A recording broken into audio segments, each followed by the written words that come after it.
Today, we'll be focusing on writing task 2, responding to survey. Responding to survey questions should be between 150 to 200 words. We should have a very clear-cut position with what is the reason of our choice. In case you have to make up reasoning, that means you don't have to tell the truth. They may be genuine, they may not be genuine. It's okay. They don't care. What they care for is justification. Let us see a survey on urban development. Now there's a question, and let us mark some keywords in this question. You live in a city with a population of 25,000 people. An area in the eastern part of the city has not been developed. The city council wants residents' views about what should be built there. Now they have two views.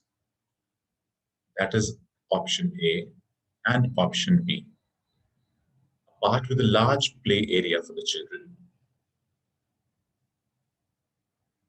or a museum that focuses on local history. Now, see this area. Choose the option that you prefer. Why do you prefer it? Explain in your reasons. And you have to write 150 to 200 words. So let us understand how do we start writing this. First of all, let us see what the question is. You live in a city with 25,000 people. An area in the eastern part of the city has not been developed. The city council wants residents' views about what should be built there. Now, what do we need here is this. A basic idea has been given, which means that we know that this is going to be done. The background is already set. Residents are asked views and to choose the option they find suitable. So this is the basic idea behind both the things. Let's analyze the question now. Choose the option you prefer, why you prefer it, explain the reasons, write 150 to 200 words. Option A, giving it to children as a large playground. Option B, focusing on local history and building a museum. Now, two options have been proposed, and we have to write and substantiate our answer based with logical reasoning. Upper limits and the lower limits have been defined already. You cannot go below 150 words and you cannot go above 200 words. Remember, this is a computerized program. So your answer should be fitting into that particular area. So let us start writing the introduction. So what we'll do, we'll write down a basic level of introduction here and a reasoning. Why am I writing this particular information? Both options have some advantages, and I can see why some people who live in the city might choose option A. On the whole, however, there are several reasons why option B would be my preference. So I have mentioned it very clearly that I want a museum very clearly here. The writer has to use option A and option B as a replacement for the text written.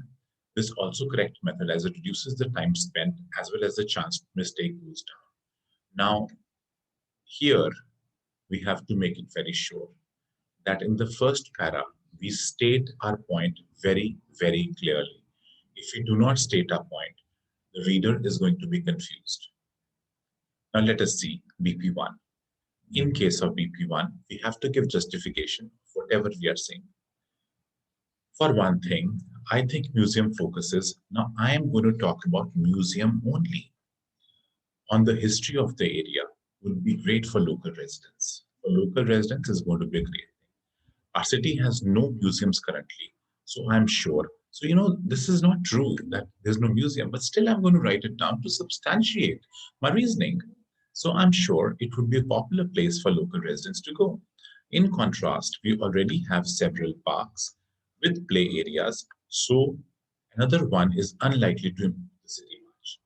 So now here the writer explains that there are already so many parks in the city, but museum is not there. So it's very simple to explain why a museum is required now. If you write a park, well, it is possible that you write a park also. It will be difficult for you to justify. That is the reason I have taken up museum as the choice. Let's see BP number 2. In BP2, what do we do? For another thing, I think a museum of local history might bring tourists. So first was there are already many parks. Second is we can bring tourists to our city and they might spend money on local businesses. That means our economy will boom. No other town nearby has similar museum, but they have parks with play areas. So a museum that appeals to tourists is likely to benefit our city's economy much more. Now remember the reasons to support your point of view. They may be made up. Now economy is not going to move with some amount of money coming from the museum, but we have to substantiate our point of view. In the nearby towns, parks are there, but similar museum is not there. Always try to come up with a logical reasoning for your option. Remember, this is responding to a survey. So you have to make it sure this is reasonable reason. That is BP number 2. So let us see BP number 3 now. Finally, now coming to the end of the survey. Now, what do? We need to conclude things. Okay. Finally, a good museum would provide good educational opportunities for students at schools and colleges too. Students could learn a lot if they visited the museum. A park with a large playground, on the other hand, would have few educational benefits in my view. As with other two body paragraphs, notice how the writer contrasts the two options by pointing out that the park would not bring the same benefit as the museum. So, in the final answer, your point of view has to be stronger than the other point of view, which is very important. It has to be stronger. So, this is the way you write down. Now comes an optional answer. Now, this is very optional. Conclusion is very optional. Now, what do I write in the conclusion is a very simple thing. So far as I am concerned, option B is a better choice. You may write, you may not write. It depends on you. It depends on the word count that you have. But if you see the examiner's point of view, it will match. The coherence is going to match everywhere. A conclusion is optional. If you're running out of time, there's no need, but you have time. A short conclusion like this is good enough, is very good enough. So this gets us to the end of writing a survey. So if I look into the whole thing in totality, how does it look? My para A, the first para or the introduction para, gives the option on which I'm supported. Para B gives us the reason, first reason. The third para or the C para gives us logical reasoning for the second reason. Then comes a conclusion, and then is an optional concluding line in case you want. So this is the differentiation of the survey in paragraphing.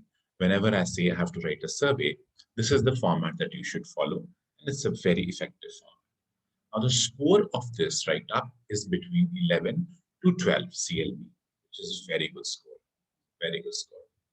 And that gets us to the end of our session today. Thank you so much.